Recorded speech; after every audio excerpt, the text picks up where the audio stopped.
Hello student, आप देख रहे हैं एपी करियर क्लासेज। आज इस वीडियो में हम स्टडी करेंगे प्रकाशिकी की नेक्स्ट पार्ट की, जिसमें हम क्रांतिक कोण और पूर्ण आंतरिक परावर्तन के बारे में पढ़ेंगे। आज इस चैप्टर के बारे में हम यह जानेंगे कि क्रांतिक कोण क्या होता है और पूर्ण आंतरिक परावर्तन क्या होता है तथा पूर्ण आंतरिक परावर्तन के लिए किन किन शर्तों का होना आवश्यक है। तो वीडियो को अंत तक जरूर देखेंगे। तो आज का हमारा मुख्य टॉपिक है क्रांतिक कोण। पेन कापी कलम निकाल लेंगे, नोट करते जाएंगे। आज का मुख्य टॉपिक हमारा यही है क्रांतिक कोण। क्रांतिक कोण हमारा क्या होता है? तो क्रांतिक कोण जब प्रकाश का अपवर्तन होता है तो क्रांतिक कोण हमारा उसी के अंतर्गत बनाया जाता है। तो प्रकाश के परावर्तन में आपको बताया गया था कि प्रकाश का परावर्तन होने के लिए कम से कम 2 माध्यमों का होना आवश्यक है। परावर्तन केवल एक ही माध्यम होता है, जबकि प्रकाश का अपवर्तन 2 माध्यमों में होता है।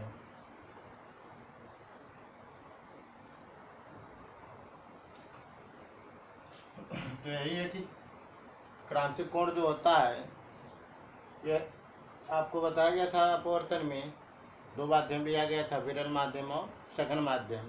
तो उसी कंडीशन के आधार पर इसकी डेफिनेशन होती है कि जब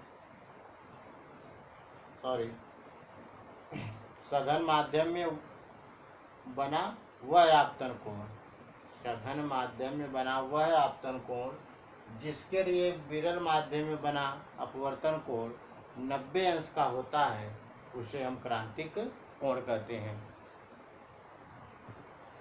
तो डिफिनेशन क्या हो गई कि सघन माध्यम में बना हुआ है आपतन कोण जिसके लिए विरल माध्यम में बना कोण 90 डिग्री का होता है, उसे हम क्रांतिक कोण कहते हैं। नोट कर लेंगे इसे।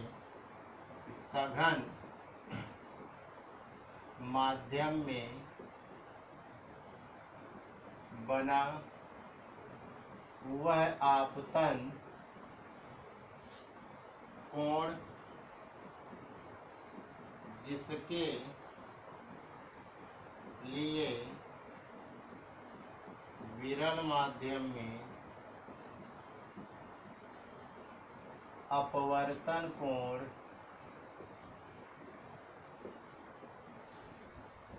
90 अंश का होता है,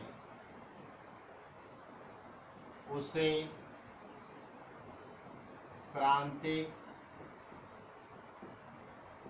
कोण कहते हैं। क्रांतिक कोण को हम C से व्यक्त करते हैं, तो नोट कर लेंगे इसे C से व्यक्त करते हैं। नोट कर लेंगे डेफिनेशन।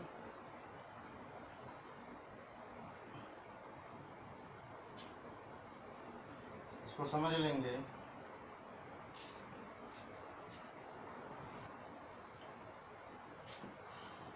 दो माध्यम हम ले लेते हैं। सघन माध्यम है, जैसे कांच, विरल माध्यम हो गया वायु।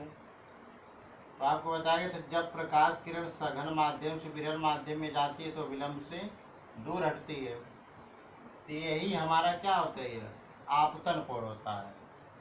तो जितनी डिग्री के लिए यह अपवर्तन कोण 90 अंश हो जाएगा, जैसे यहाँ हमारा आपतन कोण बना 46 अंश, अगर उसके लिए यह 90 अंश का कोण बन गया तो 46 अंश से हमारा क्या कहलाएगा, क्रांतिक कोण कहलाएगा। या यहाँ 50 अंश का कोण बना और इस 50 अंश के कोण के लिए यहाँ 90 डिग्री का अपवर्तन कोण बन गया, तो जो 50 अंश होगा वही हमारा क्या कहलाएगा, क्रांतिक कोण कहलाएगा। यहाँ इसी कोण को हम मान लेते कि आपतन कोण क्या है, C है, जिसके लिए 90 डिग्री का अपवर्तन कोण बनता है। तो इसी कोण C को ही हम क्या कहते हैं, क्रांतिक कोण कहते हैं। नोट कर लेंगे।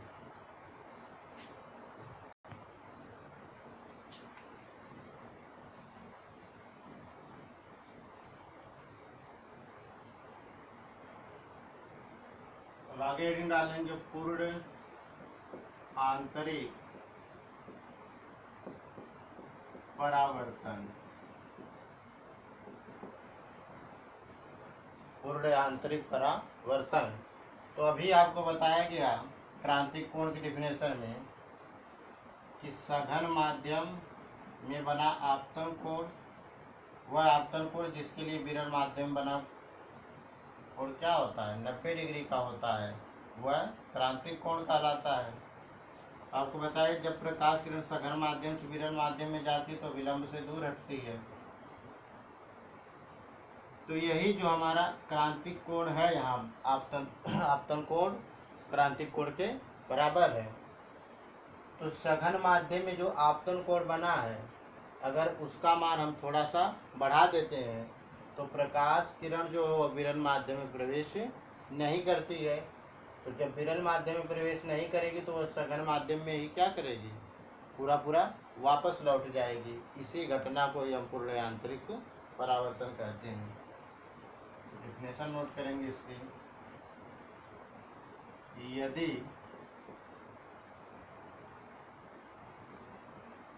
आपतन कोण का मान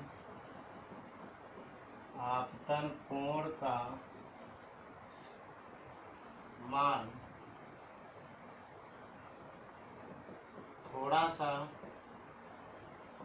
बढ़ा दें तो प्रकाश विरल माध्यम में प्रवेश नहीं करता, बल्कि संपूर्ण प्रकाश सघन माध्यम में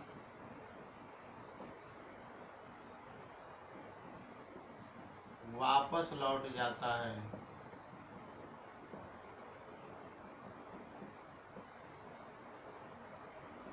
इस घटना को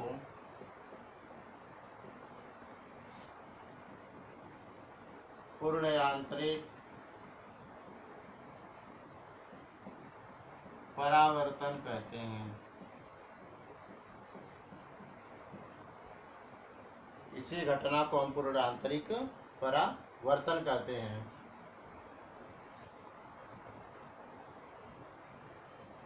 तो पूर्ण आंतरिक परावर्तन क्या होगा, जब आपतन कोण का मान थोड़ा सा बढ़ा दिया जाए, यानी कि आपतन कोण का मान क्रांतिक कोण से बड़ा कर दिया जाए, तो प्रकाश जो है वह विरल माध्यम में बिल्कुल ही प्रवेश नहीं करता है, बल्कि संपूर्ण प्रकाश सघन माध्यम में ही वापस लौट जाता है। इसी घटना को ही हम पूर्ण आंतरिक परावर्तन कहते हैं। इसके लिए दो शर्तों का होना आवश्यक है, नीचे नोट कर लेंगे। इसके लिए दो शर्तों का होना आवश्यक है। दो शर्तें कौन कौन सी है। फर्स्ट पॉइंट होता है हमारा कि प्रकाश सघन माध्यम से विरल माध्यम में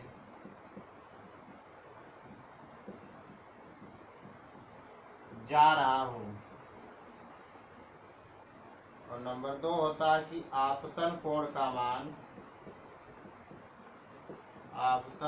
का मान क्रांतिक कोण से बड़ा हो। इसके लिए इन दोनों शर्तों का होना आवश्यक है कि प्रकाश जो है वह सघन माध्यम से विरल माध्यम में जाना चाहिए। अगर प्रकाश सघन माध्यम से विरल माध्यम में नहीं जा रहा है तो पूर्ण आंतरिक परावर्तन नहीं होगा। और आपतन कोण का मान हमेशा क्रांतिक कोण से बड़ा होना चाहिए। किसके लिए, पूर्ण आंतरिक परावर्तन के लिए। नोट कर लेंगे।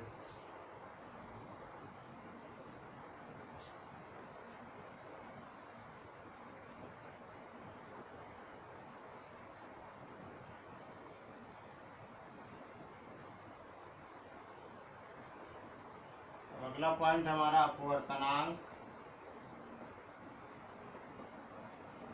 अपवर्तनांक तथा क्रांतिक कोण में संबंध। अब यहाँ हम अपवर्तनांक और क्रांतिक कोण के संबंध में व्यंजक प्राप्त करेंगे, जो बहुत ही इम्पोर्टेंट, ये बहुत ही महत्वपूर्ण व्यंजक है। अपवर्तनांक तथा क्रांतिक कोण में संबंध। तो अभी आपको बताया गया कि हम यह मान लें कि प्रकाश किरण सघन माध्यम से विरल माध्यम में प्रवेश कर रही है।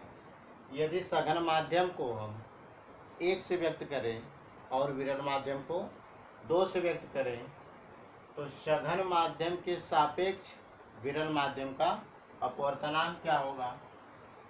नोट कर लेंगे इसे कि यदि प्रकाश किरण सघन माध्यम से विरल माध्यम में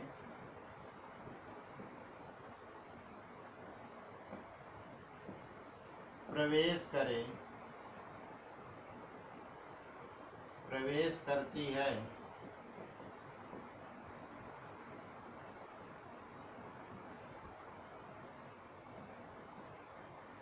तो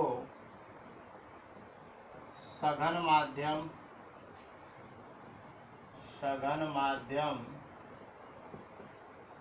के सापेक्ष विरल माध्यम का अपवर्तनांक।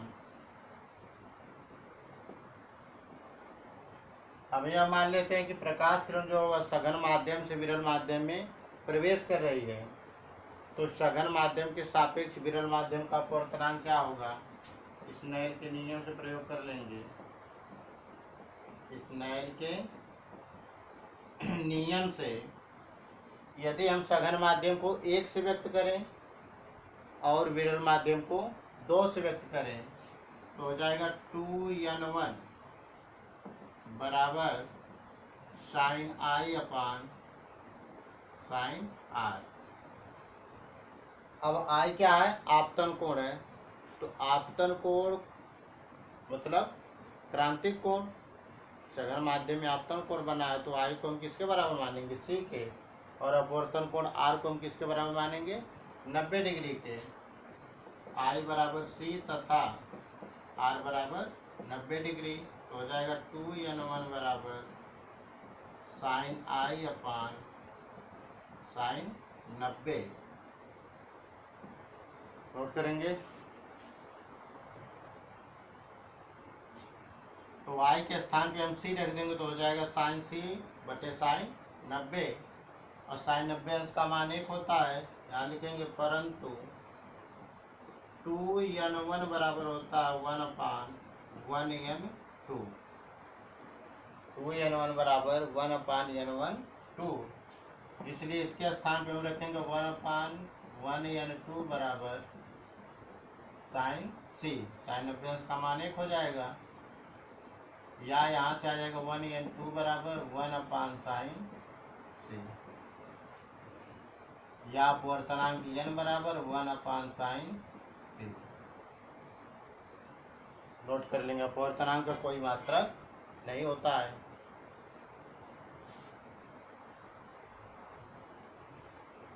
फिर से एक बार समझेंगे इसे। हमारा टॉपिक था अपवर्तनांक तथा क्रांतिक कोण में संबंध, बहुत ही इम्पोर्टेंट है। तो इसके लिए यह माना गया कि सघन माध्यम से प्रकाश विरल माध्यम में प्रवेश कर रहा है, तो सघन माध्यम के सापेक्ष विरल माध्यम का हम अपवर्तनांक निकालेंगे, यानी कि पहले माध्यम के सापेक्ष दूसरे माध्यम का अपवर्तनांक हो जाएगा। तो सघन माध्यम को हम 1 से व्यक्त कर लें और विरल माध्यम को 2 से, तो स्नेल के नियम से हमारा आ जाएगा 2n1 बराबर sine I upon sine R. अब यह आपतन कोण है, तो आपतन कोण ही हमारा क्या, क्रांतिक कोण कहलाता है। वही जब 90 डिग्री का अपवर्तन कोण बन जाता है, तो वही आपतन कोण क्या कहलाता है, क्रांतिक कोण कहलाता है। तो आई बराबर सी हो गया, आर बराबर 90 अंश, तो आ जाएगा 2n1 बराबर साइन सी अपान साइन 90 डिग्री, और साइन 90 डिग्री का मान कितना होता है, 1 होता है। 2n1 बराबर होता 1/1n2। तो यहाँ रखा गया 1/1n2 बराबर साइन सी। साइन 90 अंश का मान 1 होगा, छोड़ देंगे। या 1n2 बराबर आ जाएगा 1/sin सी, या पूर्णांक n बराबर आ जाएगा 1/sin सी। वायु से कांच में प्रवेश करता तो हो जाता है ANG बराबर 1/sin सी हो जाता। क्लियर है?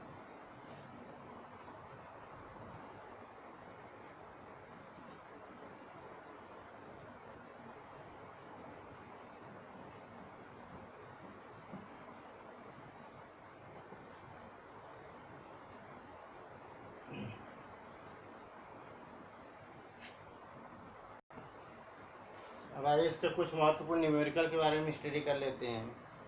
अंकित प्रश्न, जैसे हमारा पहला क्वेश्चन दे दिया है कि एक 10 सेंटीमीटर फोकस दूरी वाले एक 10 सेंटीमीटर फोकस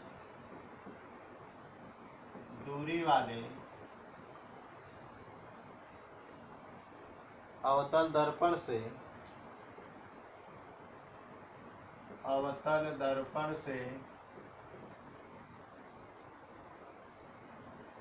कितनी दूरी पर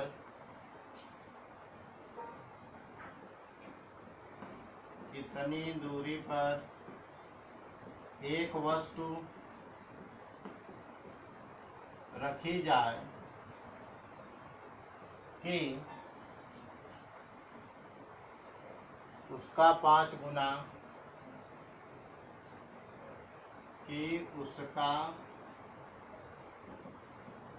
गुना बड़ा प्रतिबिंब बने।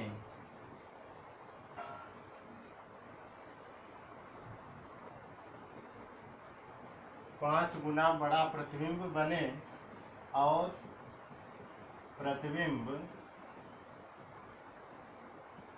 वास्तविक हो।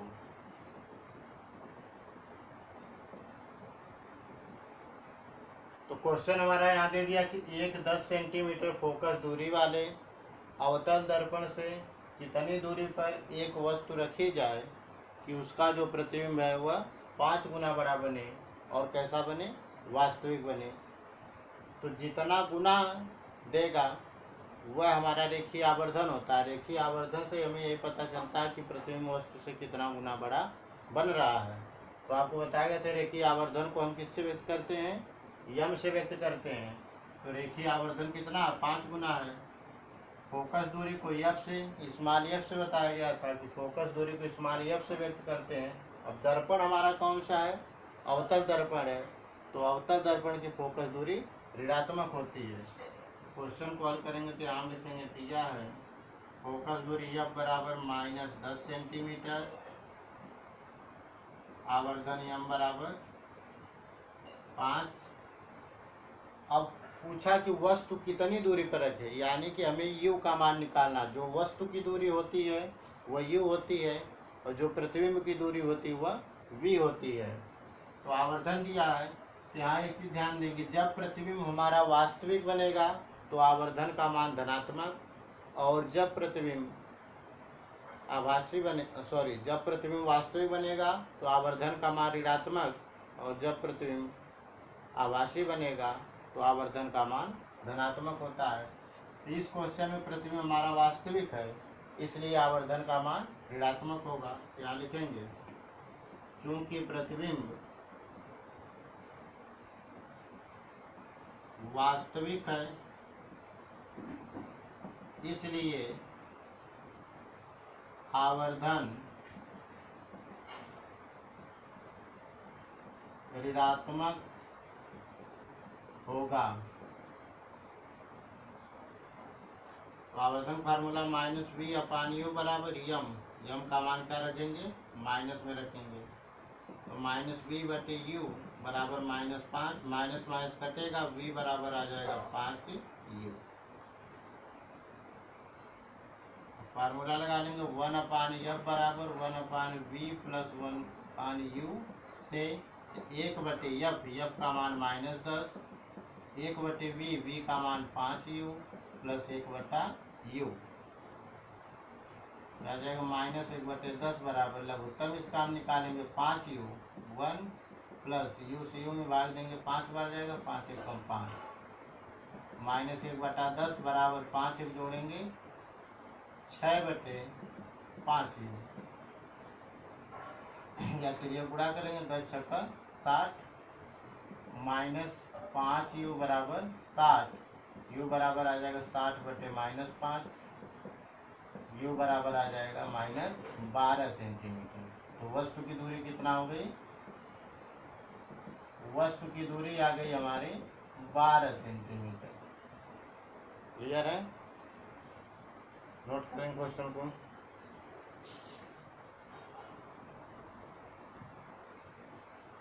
फिर क्वेश्चन को एक बार समझ लेंगे। क्वेश्चन हमारा दिया था एक 10 सेंटीमीटर फोकस दूरी वाले अवतल दर्पण से कितनी दूरी पर एक वस्तु रखी जाए कि उसका 5 गुना बड़ा प्रतिबिंब बने और ऐसा बने वास्तविक बने। तो जब कभी भी प्रतिबिंब वास्तविक बनेगा तो आवर्धन का मान ऋणात्मक होता है, और जब प्रतिबिंब आभासी बनेगा तो आवर्धन का मान धनात्मक होता है। अब यहाँ 10 सेंटीमीटर फोकस दूरी दिया है, तो आपको बताया गया था कि फोकस दूरी को हम यफ से व्यक्त करते हैं। अवतल दर्पण है तो अवतल दर्पण की फोकस दूरी ऋणात्मक होती है, इसलिए यफ बराबर -10 सेंटीमीटर। और जितना गुना बड़ा छोटा प्रतिबिंब बनता है वो हमारा आवर्धन होता है। तो आवर्धन को हम यम से व्यक्त करते हैं, तो यम बराबर 5 गुना बड़ा है तो यम बराबर 5 हो गया। अब प्रतिबिंब वास्तविक, इसलिए आवर्धन क्या होगा? ऋणात्मक होगा। तो आवर्धन का सूत्र लिखा गया -v/u बराबर यम का मान माइनस रखेंगे, -v/u बराबर -5, माइनस से माइनस कटेगा, u का 5 में गुणा होगा तो v बराबर आ जाएगा 5u। अब हमें u का मान निकालना है, फोकस दूरी दिया है तो दर्पण का सूत्र लगा लेंगे।